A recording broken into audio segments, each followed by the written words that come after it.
प्युरिस म्हणतात आणि सायटोसिन आणि थायमिनच्या जोडीला पिरियड्स म्हणतात.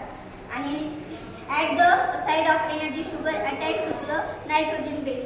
म्हणजे आता इथं प्रत्येक जागेला शुगर आणि फॉस्फेट असणार, शुगर आणि फॉस्फेट. आणि आता जर इथे फॉस्फेट आहे आणि जर इथं गॉनिन इथं फॉस्फेट आहे, इथं गॉनिन आहे